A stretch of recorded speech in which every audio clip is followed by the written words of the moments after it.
খনার বচন অনুষ্ঠানে আপনাদের সকলকে স্বাগত জানাই।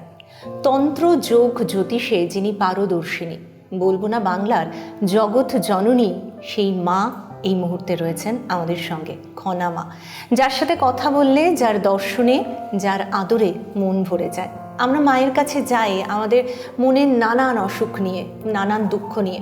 আবার অনেক সময় এমন হয় যে আমরা জন্মানোর পর একটা সুন্দর প্রতিলিপি পাওয়া যায় আমাদের গোটা জীবনে কি হতে চলেছে, কি ঘটতে চলেছে। সেই প্রতিলিপিও যার দরকার হয় না, তিনিই তো মা। তিনিই তো সেই মা যিনি আমাদের মন পড়ে চোখ দেখে বুঝে যান, যিনি বলেন এই পৃথিবীতে এসেছি শুধুমাত্র ভালোবাসা দেওয়ার জন্য। মায়ের কাছে বসলে, মায়ের সাথে কথা বললে সত্যিই মন ভরে যায়। আমরা সকলে মিলে স্বাগত জানাই আমাদের অত্যন্ত আদরের প্রিয় আমাদের খনা মাকে। নমস্কার মা। তোমাকে এবং তোমাদের সকলের জন্য অনেক ভালোবাসা নিয়ে এসেছি। উদ্দেশ্য একটাই, জেনে রাখো সবাই, একা ভালো থাকা নয়, সকলে মিলিত হয়ে ভালো থাকাকে ভালো থাকা কয়। আর তাই তো বলো না কাতর স্বরে, বৃথা জন্ম এ সংসারে। জীবনে সমস্যা হতেই পারে, ভয় কি, আমি তো আছি তোমাদের তরে। আর ঠিক এই মুহূর্তে আমি এসে গেছি তোমাদের ঘরে, তোমাদের সকলের ঘরে, কারণ তোমাদের ভালোবাসা দেবার তরে। মা তো সেই যাকে আমরা সমস্তটা বলতে পারি। এমনও হয়েছে, আমি শুনেছি যে তোমার কাছে এমন অনেক ছেলেমেয়েরা এসছে যাদের কাছে সেই লেখাটা নেই, জন্মের পরেই যে পাওয়া যায়, যে পুষ্টি বিচার করা, সেটাও করা হয়। অনেকে এমন হয় কি, জন্ম সাল সময়টাও ঠিক এলোমেলো হয়ে যায়, এরকম মানে আগে জন্মেছে অনেকদিন আগে বলে বাবা মা ঠিক মতো লিখে রাখেনি, হতাশা হয়ে চেম্বারে চলে আসে। আমি বলি না, ওই যে বলো না কাতর স্বরে, বৃথা জন্মে এই সংসারে, কখনোই না। হাতটা দেখবো, কপালটা দেখবো, ভবিষ্যৎটা বলবো। এবং শুধু তাই নয়, ভবিষ্যৎ বলতে গেলে কি হয় জানো, বললাম এত বেশি মন খারাপ হয়ে যায় মন্দটা বলতে, কিন্তু যেটা সত্য সেটা বলতে হয়। আর ভালোটা বলতে পুলকিত হয়ে যায় মনটা, খুব ভালো লাগে, ভীষণ আনন্দ পাই। তাই ভালোটা নিয়ে শুরু করি যে এটা তোমাদের ভালো আছে, কিন্তু বাবা আলো আর ছায়া তো দুটোই আছে, কাজেই অন্ধকার যখন আছে সেই অন্ধকারটাকে সরাবার জন্য আলোর দরকার। সেইটার জন্য যেগুলো প্রশ্ন তোমরা করো আমি বলি, এবং আমি তোমাদেরকে বলে দিই, ভাগ্যে বাপু এটা আছে, এটাকে বাপু কাটিয়ে নাও, তাহলে এর পরের দিনগুলো তোমার, এর পরের বছরগুলো তোমার খুব ভালো কাটবে। এইগুলো বললি যখন মানুষ শোনে, শান্তি পায় এবং হৃদয়ে ভরে বাড়ি যায়। মা, 2025টা আমরা কোনো রকম তাল বেতালে কাটালাম, একটু মন খারাপের পরিমাণটা বেশি। এবার 26-এর দিকে যাচ্ছি। হ্যাঁ, ঠিক তাই। কেমন কাটবে আমাদের 26? ভালো প্রশ্ন করেছো, প্রয়োজনীয় প্রশ্ন করেছো, কারণ সকলেরই একটা ভীষণভাবে মনের দোদুল দোলায় দুলছে, প্রতিটা জাতক জাতিকা, প্রতিটা মানুষ, সকল স্তরের মানুষ। তার কারণ সবসময় মনে হচ্ছে কি জানি কি হয়, কি জানি কি হবে, কি জানি কি হবে। সবিস্তারে বলতে গেলে বিস্তর সময় লাগবে, তো সংক্ষেপে বলতে গেলে যেটা বলি, ভালোবেসে বলি যে 26 সালটা অনেকগুলো সমস্যা আছে, গণনা যেটা বলছে সেই হিসেবে জলোচ্ছ্বাস, অশান্তি, রোগের জন্য দেখলাম এবছরটা 26টা মানুষ খুব রোগগ্রস্ত, টেনশন করবে, ভীষণভাবে টেনশন, ভীষণভাবে মানসিক চাপ, আর দ্বন্দ্ব যুদ্ধ চলে অনিবার, বলে না, ঠিক সেরকমই চলবে। তারই মধ্যে আবার একটু ভালোর খবর বলি কি, যে অনেক ভালো মেধা ছেলে মেয়ে পাবো আমরা, অনেক যোগ্যতা সম্পন্ন মানুষকে পাবো আমরা। আর আর্থিক দিকটা কিছুটা টালবেটাল চললেও আর্থিক দিকটা কিন্তু ভালো হবে।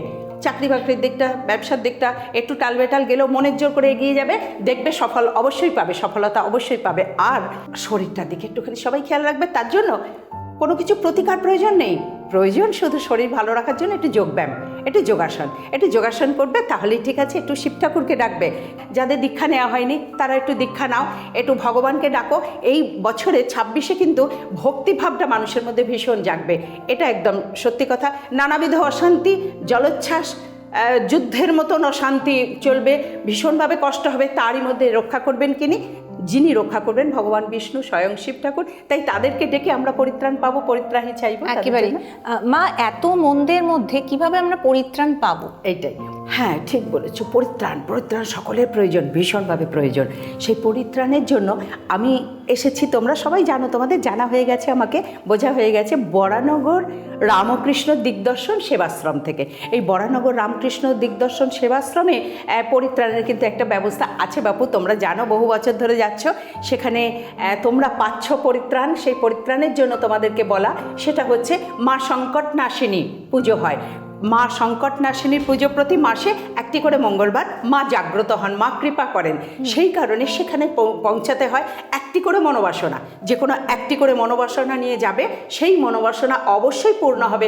মায়ের কাছে গিয়ে খালি একটু জপ করতে হবে। সেখানে আমি থাকি, আমি থেকে বলে দেখিয়ে বুঝিয়ে দিই কীভাবে কী করতে হবে। তারপরের মাসে এসে আবার সেই পুষ্পটা, সেই জিনিসটা এনে মায়ের চরণে দিতে হবে, আবার একটি নতুনভাবে নিতে হবে। এই রকম ভাব চলতে থাকলে তোমরা কিন্তু পরিত্রাণ অবশ্যই পাবে। এর জন্য তোমাদের দরকার মানসিকতা। সুন্দর শান্তি মনে আসবে মায়ের কাছে। মা সংকট নাশিনী সকল সংকট থেকে সকলকে রক্ষা করবেন।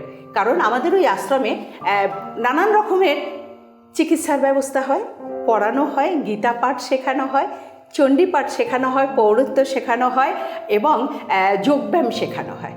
নানাবিধভাবে মানুষকে পড়াশোনা করানো হয়, টিউশন দেওয়া হয়, ইংলিশ শেখানো হয়, সব রকমের কার্যকলাপ চলতেই থাকে। তুমি তো জানোই এগুলো। মানুষ তো ত্রিতাপ জ্বালায় জ্বলছে। এই ত্রিতাপ জ্বালার থেকে মানুষকে পরিত্রাণ করার জন্যই আমার এই সমস্ত কাজ করা। কখনো কখনো তাদের জন্য আমি গুহায় বসে জপ করি, কখনো কখনো জলে ভেসে জপ করি। এই মানুষের কাজ করার জন্য জলে ভেসে জপ করতে হয়। অনেকে অবাক হয়ে যায়, এ বাবা এটা তো শুনিনি দেখিনি। হ্যাঁ, জলে ভেসে জপ করতে হয়। সেই সময় আমার আঙ্গুল চলে, আমি জপ করতে থাকি। সেই জপের দ্বারায় অসম্ভবকে সম্ভব করা যায়। কারণ আমাদের তো কাজ, মানুষ হয়ে জন্মেছি, এটাই কর্ম, যে মানুষকে সঠিক পথ দেখানো, সঠিক পথে এগিয়ে নিয়ে চলা। এই সঠিক পথে এগিয়ে নিয়ে চলার জন্য আরও অনেক কথা বলবার আছে। প্রাণ ভরে কথা বলতে খুব ভালো লাগে তোমাদের সাথে। আসবো, পরপর অনুষ্ঠানগুলো দেখতে থাকবে এবং আসবো আমরা এই কথা বলতে। ভাবছেন খনা মায়ের সাথে কি করে যোগাযোগ করবেন? এক্ষুনি দিচ্ছি তার যোগাযোগের নাম্বার 9831070429, 9831058429, আরেকটি নাম্বার 9433202277। আজকে বোধহয় আমাদের সময়টা একেবারে আমি তো একেবারে তাহলে মনের কথা বলে যাব আমি চলে। কথা দিলাম আবার আসবো চলে ঠিক সময় হলে। কারণ তোমাদের ভালোবাসি বলে। বহু আশা নিয়ে আমি এলাম এই পৃথিবীতে। মানুষের মাঝে ভগবান আছে সেটি খুঁজে নিতে। তোমাদের সকলের চৈতন্য হোক, তোমাদের সকলের মঙ্গল হোক। মঙ্গলময় ঈশ্বর সদাই তোমাদের সঙ্গে থাকুন। তোমরা সকলে অনেক ভালো থাকো, অনেক ভালো থাকো, অনেক ভালো থাকো। ওম নমঃ শিবায়।